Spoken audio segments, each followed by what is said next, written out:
Standby, Army. Court of Appeals nagkamali raw sa ruling ng suspension ni Nueva Ecija Governor Aurelio Umali ayon sa Ombudsman. Army, ibalita mo yan. Yes, magandang tanghali o hapon na ba? Hapon na. Sa ating lahat. Magandang hapon sa lahat ng ating tagapakinig at siyempre sa mga nanonood sa ating live streaming sa Facebook at ang ating YouTube channel. Hiniling ng Office of the Ombudsman o OMB sa Court of Appeals na irekonsidera o muling isaalang-alang ang naunang ruling o desisyon nito na isantabi ang 6 months preventive suspension order laban kay Nueva Ecija Governor Aurelio Umali. Ang suspension na inihain noong Mayo Admis taong kasalukuyan ay kaugnay ng umano'y questionableng paglalabas o issuance ni Umali ng 205 quarrying permits nang walang isinusumiting compliance certificate mula sa Department of Environment and Natural Resources o DENR.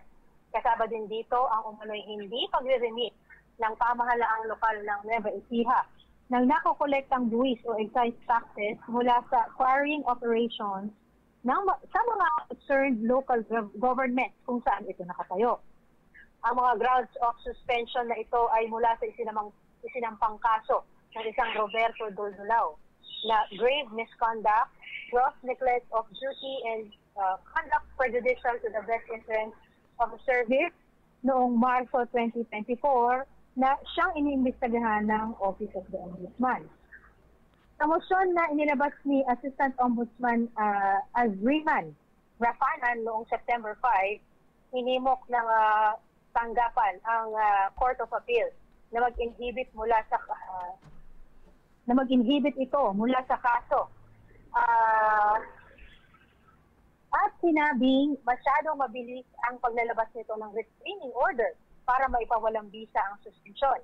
Gayon din ang ruling nito sa merito ng pending na kaso. And I quote, hence the ponensya of the CA gravely erred in resolving the admissibility and probative value of the entire pieces of evidence in the main administrative case, which is precisely still pending before the Ombudsman. Ayan. So, further quoting, clearly there was no evidence to prove that the Office of the Ombudsman committed grave abuse of discretion. At yan ang balita update kasamang G dito sa Nueva Ecija. Ako si Arnie Carranza.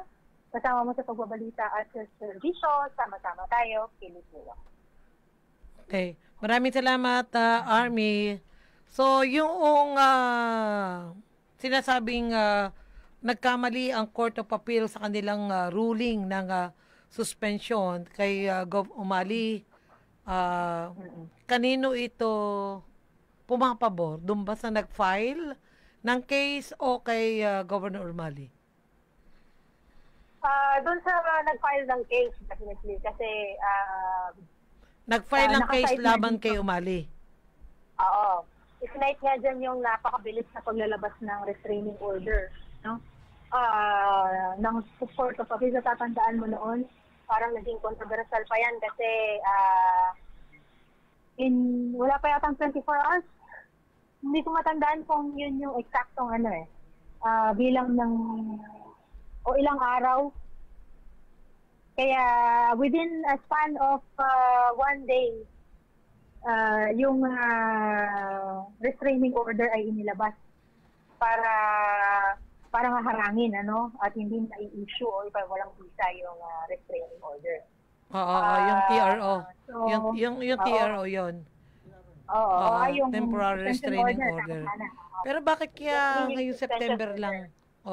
Nakapagtataka naman bakit ngayong September 5 lang lumabas itong ganitong issue na nagkamali yung court ruling o yung Court of Appeals sa ruling ng suspension. Sabihin tama yung ombudsman at yung Court of Appeals na na TRO, yung pagbibigay ng TRO sa umali ay mali. Maling doon may mali. Oo. Oo, 'di ba? Kasi yun naman Yung nata ang decision, ginawa yung eh. ruling nila, Nag-file ng yung ruling, TRO, no? TRO para hindi i-implement yung suspension. Parang ganun naman usually eh. Temporary restraining order. Nire-restrain yung order na suspension ng 6 months kaya Gov. Oy Umali. Kaya lang ang tagal na nun ah. Parang kailan ba yun? Mayo ata yun eh. Anong petsa na tayo ngayon? So, ngayon eh, ano ang mangyayari ngayon? Si Ombudsman, itutuloy. Teka, sandali lang. Naglabas kasi ng decision ng Court of Appeals na inalify yung suspension noong August 20. So, parang sinabi ng Ombudsman, kasi iniimbestigahan pa yan eh. Sinabi ng Ombudsman... Teka muna. Naglabas si Court of Appeals ng decision na inalify. Ipawalang visa. Kasi di ba restraining order? Okay. Yung restraining order ay para harangin yung suspension. Yung yes. August yun. Ng suspension. Oo. So, on last August 20, may inilabas na decision ang CA o yung Court of Appeals na inalify nga ng tuluyan yung suspension. Ngayon, parang doon sa sinabi ng Ombudsman na naglabas ng motion, 22-page na motion ng Office of the Ombudsman, sinabi doon na mag-inhibit nga sa kaso ang Court of Appeals at sinasite doon yung mabilis na pag-issue nga, yung undue haste na tinatawag na pag-issue ng TRO at yung pagro-rule doon sa merit ng pinaka-main case na pending pa naman. Pending pa yung, di ba, under investigation pa eh. So, pending pa siya, in essence, yung kaso, bakit nagro-rule na daw? Parang ganon. So, kaya parang hinihimok ngayon ng Office of the Ombudsman na, pag sinabi kasing inhibit is parang ano ba yung tawag Hindi sumali. Oo, hindi makialam. Alisin yung sarili nila. Oo, alisin yung sarili nila, no? Sa kaso. Tapos, dun nga sa ating balitang nakalap, ano pa ba yun? Meron pa eh. May binanggit pang Court of Appeals sino ba yun? Nakalimutan ko. Hindi ko matandaan yung pangalan nung naglabas ng nung decision para inalify yung mismong so mangyayari na yan, magtutuloy-tuloy yung suspension. Kasi magi-inhibit na yung yung ganon kaya yon yung Court of Appeals, sabi ng Ombudsman, huwag ka nang makialam dito. At saka nga, yung ginawa mong decision na TRO, i-grant yung TRO ay nag-decision ka ng August 20 ba yon? Oo, nag-decision na, yung TRO ay initial noong May 22. Ito yung controversial nga na within the day. Ano yung nangyari noong August 20? Ginrant yung petition ni Umali na inalify yung suspension. Oo. Okay. So, kasi sabi nga ni Ombudsman na parang hindi namin yung order namin to preventively suspend Governor Umali is well within our jurisdiction, parang gano'n eh. Na parang walang ebidensya to prove na grave abuse of discretion yung isinagawa nilang pag-serve ng preventive suspension. Dahil dun sa ipinal na kaso ng isang Robert Dudulongan na isang private citizen kaugnay ng mga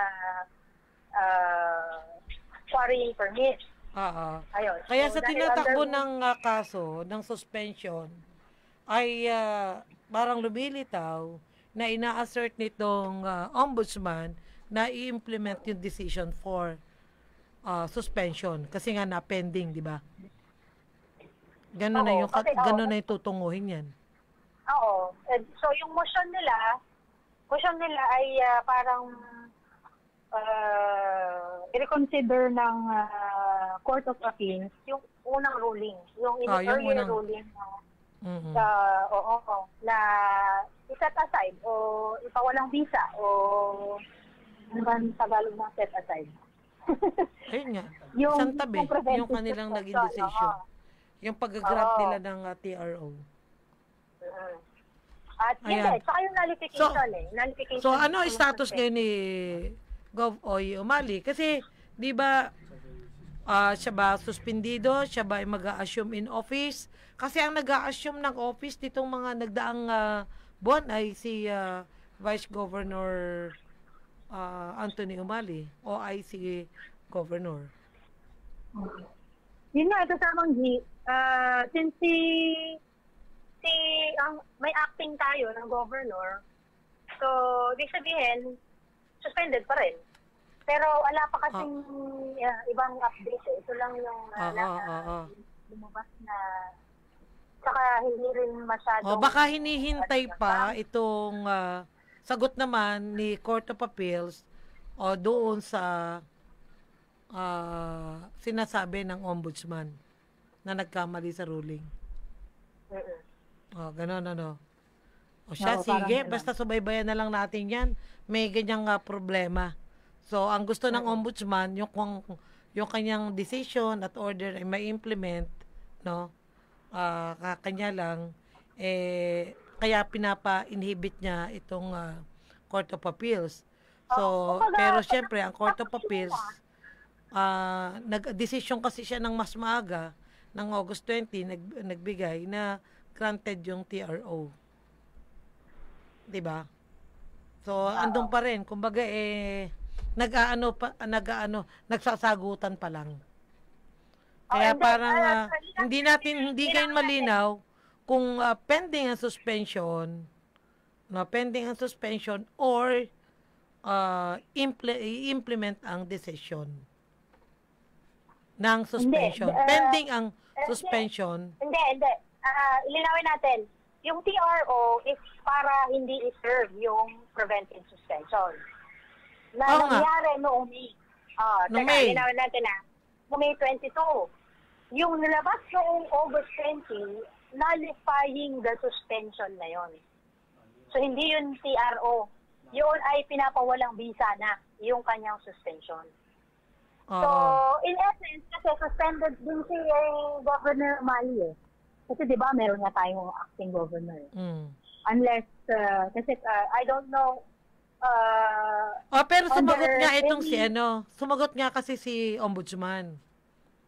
Oo, may motion siya. Nag-file siya ng motion para i-reconsider ng CA yung nullification ng suspension. Kasi ongoing pa naman daw yung investigation. So, essentially, ala pa nga, kaya nga nagkaroon ng preventive suspension para magkaroon ng investigation. Kaya, aantayin natin ngayon. Yung suspension na yun. Antayin natin ngayon yung sagot ng Court of Appeals. Ayun. Yun ang isa. Kung pwede pa siyang sumagot. Hindi lang natin sure kung doon sa nilabas na suspension nullification, malilift yung suspension. Kasi di ba parang veto power lang yan, di ba? Pagka nag-veto ka, antayin mo yung decision para na isang council, for example. Kaya nga nakabitin yung suspension, pending ang status. Oo. Pending din, in a way. Kasi may naglabas nga ng motion yung ombudsman. Siya, sige. Antayin natin kung meron kasunod dyan. Agad-agad. Yun. Kaya, yan muna ang update sa mga nakikinig natin. Tagapakinig natin. Sige. Okay, maraming salamat, Army. Okay, maraming salamat din at magandang hapon.